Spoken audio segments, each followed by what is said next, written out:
Tout le monde regarde les tatouages de Michael Scofield, mais personne ne voit la bombe chronométrée qu'il cache. Pour les gardiens de Fox River, English, Fitz et Percy ne sont que des noms sur une peau ancrée.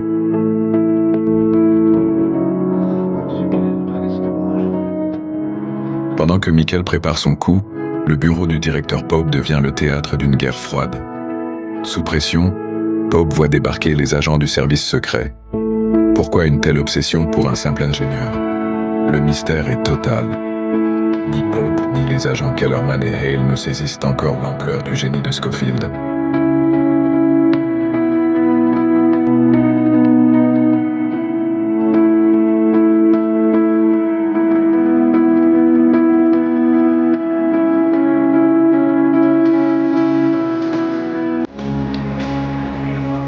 Pourquoi ai-je le sentiment que vous me cachez quelque chose, Scofield? Le directeur est coincé. Entre son intégrité professionnelle et les menaces qui pèsent sur son mariage, l'œuvre de sa vie qu'il tente désespérément de préserver à travers sa maquette du Taj Mahal, il est obligé de céder.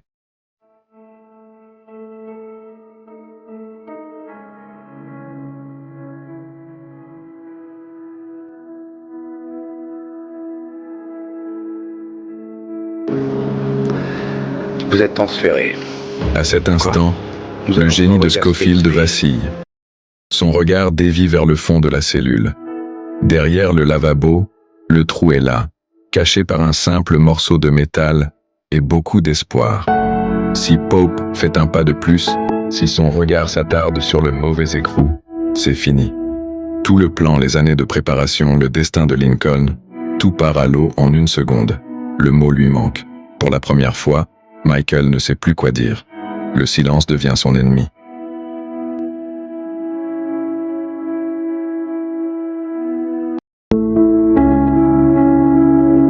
Il doit transformer sa panique en une arme de manipulation. Il ne s'agit plus d'évasion mais de survie psychologique. Comment va-t-il détourner l'attention de Pope alors que le secret le plus lourd de Fox River est à seulement quelques centimètres de ses mains? Le plan est mort, les tatouages sont muets. Dans ce vide absolu, là où n'importe qui abandonnerait, il ne reste qu'une seule fréquence sur laquelle émettre, la confiance.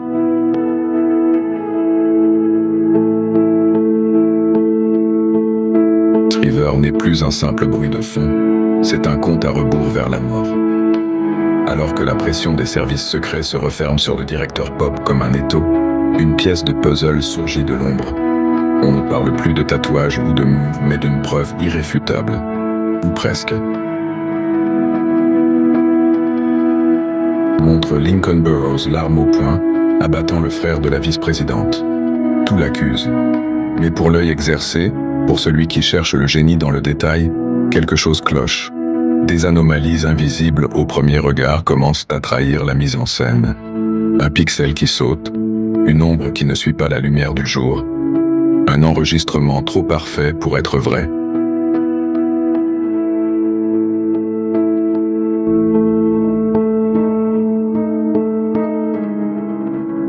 C'est ici que le plan de Michael prend une dimension nationale.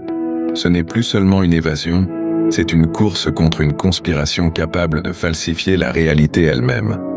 Si la vidéo est un mensonge, alors tout le système est corrompu. Scofield ne se bat pas seulement contre des barreaux, il se bat contre une horloge qui tourne pour prouver que ce que le monde entier a vu n'est qu'un mirage numérique. John Abruzzi, le parrain de la mafia, ne croit plus au miracle. Une rumeur court dans les couloirs comme un poison. Michael Scofield va être transféré. Si la tête du plan s'en va, le tunnel ne mène plus nulle part. Pour Abruzzi, l'investissement n'est plus rentable. Et dans son monde, ce qui n'est plus rentable doit être éliminé.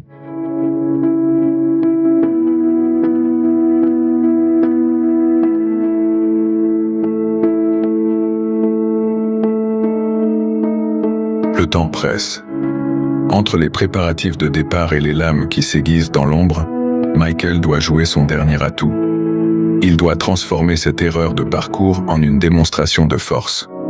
Car si Abruzzi lâche Scofield, c'est toute la structure de l'évasion qui s'effondre. Mais Michael a un secret, Il sait que celui qui détient l'information détient le pouvoir, et il n'a pas encore abattu sa carte maîtresse.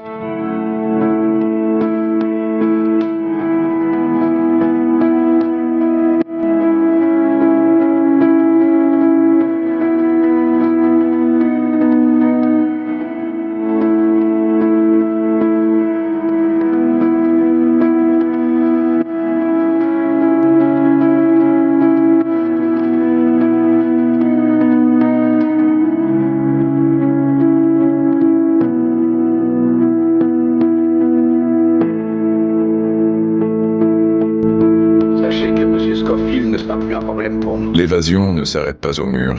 Elle commence dans les rues de Fox River. Et là, le temps n'est plus son allié. Il est son bourreau. 3 noms. English, Fitz, Percy. Le personnel de la prison pense à des fantômes du passé, mais Scofield voit une carte urbaine. Ce ne sont pas des individus, ce sont les 3 artères qui entourent la prison. 3 issues de secours, mais 2 d'entre elles sont des impasses mortelles. Alors laquelle choisir? Laquelle de ces 3 rues cache la liberté et laquelle cache le piège des services secrets? Préparez-vous, car la réponse va vous prouver que Michael Scofield a toujours 3 coups d'avance, même quand il n'a plus le temps de réfléchir. Le verdict tombe, froid et tranchant comme une lame. On vient de retrouver Michael. Mais au lieu d'une simple punition, le directeur Pope annonce l'impensable. Scofield doit plier bagage. Le transfert est signé. En un instant, l'épicentre du plan est arraché à Fox River. Pour Michael, ce n'est plus une question de minutes, c'est une question d'existence.